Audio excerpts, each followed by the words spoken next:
Il sera sur nos planches pour nous présenter la pièce Hedwig et le pouce en furie, plein feu, avec Benoît McGuinness. Merci.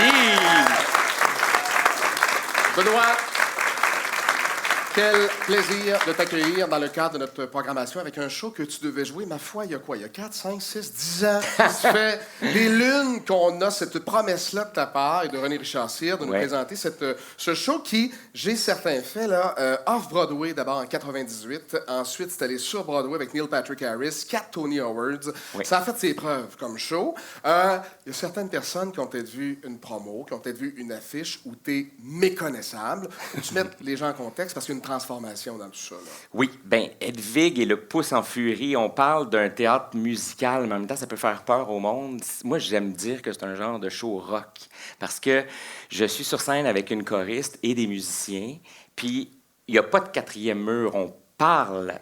Je parle au public. Fait qu'on n'est pas dans une convention théâtrale où on joue entre nous. Là.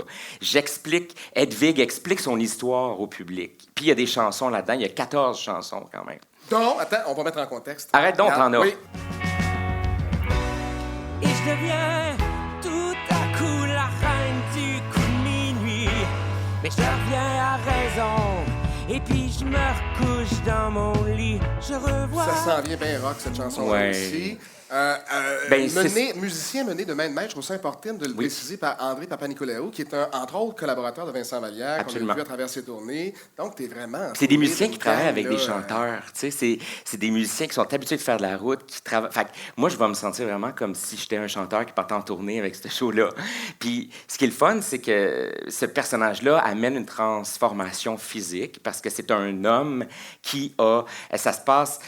Quand on raconte son histoire, c'était en Allemagne, au moment où il y avait le mur de Berlin. Puis pour quitter, pour passer le mur, il ne pouvait pas traverser deux gars ensemble avec son sugar daddy. Son sugar daddy, il a dit, tu vas te faire couper le pénis, tu vas te mettre en fille, puis on va traverser l'autre bord du mur de Berlin. Fait qu'il a fait, OK, je vais faire ça. Il s'est coupé le pénis, il s'est habillé en fille, il a passé le mur de Berlin et le mur est tombé une semaine après. Genre. Fait que là, Hedwig raconte qu'elle a tout fait ça pour rien et le sugar daddy l'a fait. Il l'a abandonné un coup qu'ils ont traversé l'autre bord. Fait que elle raconte son histoire, puis c'est pas juste ça, son histoire, mais c'est une chanteuse qui chante dans des petits restaurants, puis qui essaye de faire des bons spectacles. Puis son ex, qu'elle aime beaucoup, lui, fait des grands stades, puis des affaires de même, puis il vole ses chansons. Puis tout. Fait que c'est ça qu'elle raconte au monde. Donc, la transformation physique.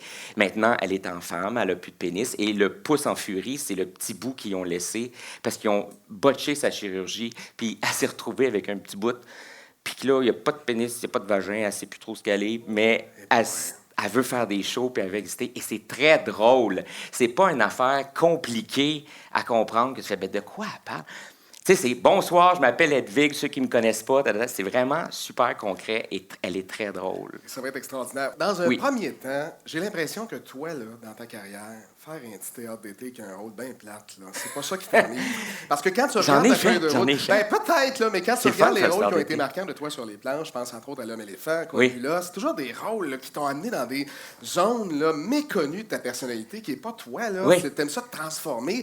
Là, c'est la transformation ultime. Quoique L'Homme-éléphant t'avait donné des mots de dos, là, on peut en parler. Là. Mais là, c'est une transformation totale. Encore une fois, là, tu te mets en danger. Ben, tu sais, tant qu'à jouer, je me dis tout le temps, allons loin de moi, le plus loin possible, puis tu sais, le déguisement, ça fait partie de la base du jeu, de pourquoi qu'on veut être acteur. Puis être sur scène, puis surprendre le public aussi qui vont venir me voir dans une autre affaire. C'est pas ce que je joue à la télé, c'est pas... Puis tu sais, il y a beaucoup de gens qui me disent ça. Mon Dieu, que tes shows de théâtre ont rien à voir avec ce que tu fais à la télé comme acteur. Puis je trouve ça formidable parce que j'ai cette chance-là d'aller dans des zones. Puis justement, c'est loin de moi, fait que je l'aborde de façon encore plus détachée peut-être, puis de dire « Yes, je plonge, puis ah ouais, la perruque, puis mets-moi le kit, puis je veux les talons les plus hauts possibles parce que je veux que ce soit tough, puis je veux... Ben tu sais, je veux pas que ce soit facile, puis c'est le fun, c'est ça. Première transformation intégrale. Quand tu as essayé le costume, là, moi, je me rappelle, je t'avais vu sur une télé à l'époque, quand on commençait à faire un peu de promo sur Belle et Bombe, pour ne pas la nommer, tu allais faire une performance dans le personnage. Première fois que tu t'es vu, là, bien en femme comme ça, tu as réagi comment, avec tout le costume et tout ça? Bien, comme je savais dans quoi ça s'inscrivait, pour moi, c'était ça. Ça marchait. Tu sais, je me voyais, j'étais comme, ben oui, c'est ça, là. Là, je voyais ma perruque blonde qui est super longue. puis mes collants, puis j'ai des shorts super courtes, puis en même temps, il fallait que ce soit rock pour que je puisse bouger sur scène, parce que moi, je veux lever la jambe, puis je veux faire comme « Yes, come on! » Je veux pas être pogné dans un costume que je suis le même. Mais j'étais comme « Tout marche, c'est ça, c'est parfait. » Puis moi, j'ai pas de problème. Comme quand j'ai joué Caligula, ils ont dit « T'as-tu le goût de te raser la tête? » J'ai fait comme « Je me suis jamais rasé les cheveux de ma vie. » Mais c'était pour Caligula, puis quand on le rasait, j'étais comme « Ah, c'est bon pour le personnage.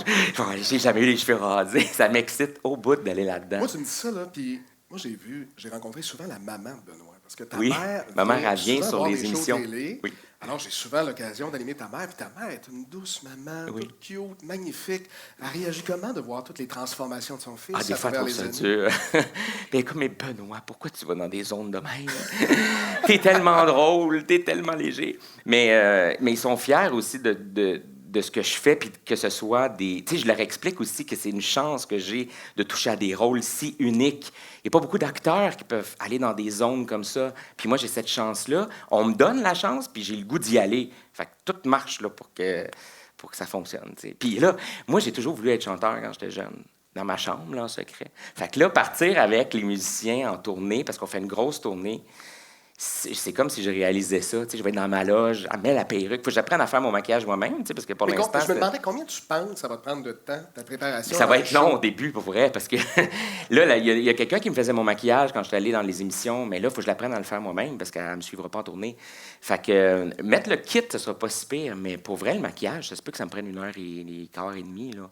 Puis apprendre à bien faire les ombres, les lumières, les yeux, pour que le monde voit bien. Après ça, je vais être meilleur. Ça va prendre peut-être 45 minutes. Et là, on va se laisser avec la question du public. Ah! Je vise à vivre une transformation semblable à celle d'Edwige. À quel aspect je risque d'avoir le plus de difficultés à m'habituer? Ah, c'est une bonne question. C'est une bonne question. Ça dépend, vous êtes sensible par rapport à quoi? Tu sais, si-tu porter une perruque qui fait chaud, la perruque peut être lourde. J'aimerais mieux celle-là, je pense. Oui, la perruque, ça vous intéresse? En même temps, le vernis sur les ongles, c'est long à mettre. Ça, c'est une autre affaire aussi. Je me dis, je me mets du vernis parce que sur la fiche, j'ai du vernis bleu. Mais moi, je tourne, mettons, le lendemain. Là. Ah, tu peux pas. Faut que je me trouve une solution, mesdames. Il va falloir que je vous parle. Faut que je me trouve une solution, peut-être. J'en collerai, là, peut-être. Ah, mais j'ai peur qu'il tombe en chaud. En tout cas, on s'en parle de ça. Sinon, les talons peuvent être un bon défi. Mais à votre grandeur, les talons, j'aimerais ça. J'aimerais ça vous voir avec ça. Je pense qu'on va y aller. Moi, je choisis les talons pour vous. Très bonne question, merci. Merci beaucoup. Alors, le 31 mars, pour un show positif et pour voir à l'œuvre l'un des meilleurs acteurs de cette génération, M. Benoît Méguès. Merci tout le monde.